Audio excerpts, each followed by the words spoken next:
A group of children playing in a basement had no idea that their game would be interrupted by the secret police. A simple plumber named Potapov was seized without warning, and all of it was orchestrated by an invisible hand that ruled through fear across Nazi Germany. This was the world of the Gestapo, the state's secret police, a machine of terror that obeyed no court, answered to no one, and haunted every corner of occupied Europe. Today, we're going to find out. How did a single man rise to control the most feared secret police in the world? What hidden networks and double agents allowed the Gestapo to infiltrate society? How did ordinary people, from teachers to waitresses, become part of a deadly surveillance machine? And what secret battles shaped the transfer of power inside Hitler's regime?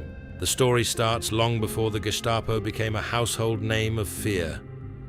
By the late 19th century, Europe was changing.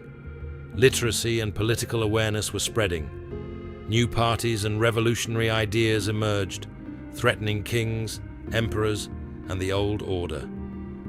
Governments scrambled to monitor dissent, not only at home, but in their colonies, where uprisings and foreign influence were a constant concern. Secret police forces grew in scope and power, tasked with gathering intelligence, tracking radicals, and preventing rebellion. In Germany, the Prussian secret police, founded in 1850, evolved under Bismarck. Initially focused on press control and censorship, it hardened into a powerful intelligence organization by the early 20th century. With the approach of World War I, the German Empire prepared not just for battlefield victory, but to undermine enemies from within. A fifth department, created in 1902 in Berlin, monitored finances, political leaders, and revolutionary movements abroad. Switzerland's Zurich became a hub for secret agents and party leaders across Europe, a covert meeting point that hinted at the empire's larger plans. Enter Rudolf Diels, a man whose life would become inseparable from the rise of the Gestapo. Official records claim he was born in 1900, the son of a humble farmer. But by 1911, someone resembling Diels surfaced in Switzerland and France, a young man with aristocratic connections, scars from student duels, and a charm that opened doors to the upper-class elite. His mission? To infiltrate social circles, collect intelligence, identify future revolutionaries, and report to German authorities. This was the start of a career that blended espionage, deception, and influence, quietly shaping events that would later determine the fate of a nation. By the 1920s, Diels was already navigating a complex web of alliances. He met Hermann Göring, war hero and political opportunist, hiding from authorities after the failed beer hall putsch. Together, they would create the foundation of the secret police that could operate above the law. Diels became a double agent, working for both the Prussian secret police and Germany's post-war intelligence services. His assignments were complex: feed disinformation to authorities while supporting Göring's ambitions inside the Nazi Party. By the early 1930s, Diels was officially transferred to the Ministry of the Interior, becoming the key investigator for the Reichstag fire in 1933.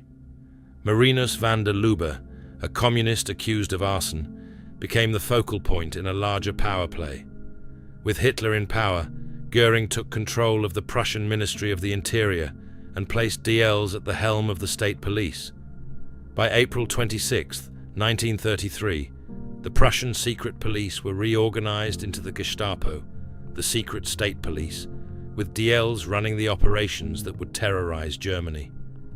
Even in these early days, the Gestapo was more than a police force. It was a network of informants embedded throughout society.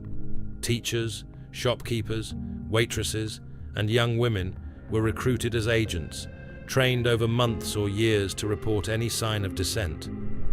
Diels oversaw the creation of these networks, blending ordinary professions with the deadly precision of a state spy apparatus. From shadowy offices to secret prisons, the Gestapo developed the power to investigate, arrest, and punish without oversight. Their slogan was simple: Whatever served Germany was lawful. Courts, due process, even basic justice were irrelevant. Every suspect was guilty by default, and the role of interrogators, operatives of the Gestapo, was to extract confessions by any means necessary. By 1937, the Gestapo's reach had expanded dramatically. While official staff numbers appeared modest, tens of thousands of agents operated under Diehl's supervision, infiltrating both the criminal underworld and political organizations. The organization recruited selectively, officers of Aryan heritage without political blemishes, trained to be efficient and untraceable. Their distinctive hats and coats made them blend into city streets, yet their presence instilled fear.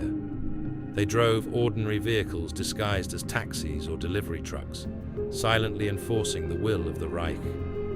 This was the world in which Rudolf Diels became a central figure, a man whose intelligence, cunning, and alliances allowed him to weave a secret web of control, surveillance, and terror, shaping history from the shadows. As the war dragged on, the Gestapo had eyes everywhere. They monitored unions, religion, students, families of military officers, and even everyday citizens. Anyone who questioned the regime, even quietly, was considered dangerous. Unions were crushed because they promoted workers' rights, while religious leaders were targeted for calling for equality or peace. Around 2,700 clergy members were arrested in the early years alone, and many were sent to Dachau. At the same time, some priests were recruited as informants, giving the Gestapo crucial insights into public sentiment. Students were another major concern. Unlike indoctrinated youth in the Hitler Youth, these young people were thinking, educated, and potentially rebellious. Totalitarian regimes fear independent thought, and the Nazis knew it. Even the slightest dissent among students was seen as a threat to the Reich's control. The Gestapo didn't stop at ideological enemies. They scrutinized the families of generals, controlling them as leverage. If a general fell out of favor, his relatives could be arrested without trial. Meanwhile, the Reich's public image was carefully managed. Newspapers and films portrayed a Germany of joy, prosperity, and unwavering loyalty to the Führer, hiding the terror that simmered beneath.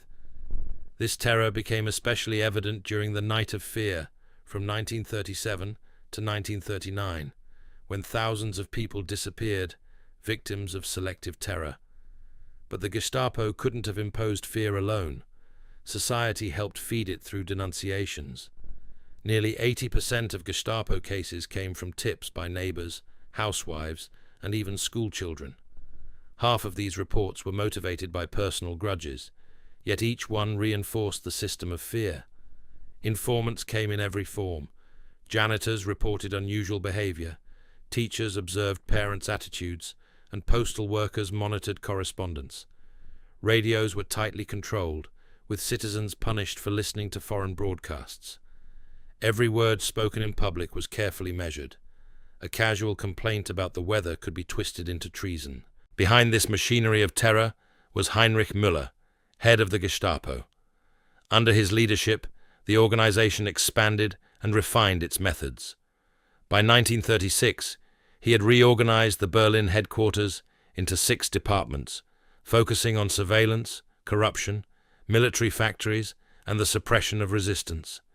He was meticulous, spending days at a time in his office, obsessed with rooting out communism, dissent, and imagined enemies.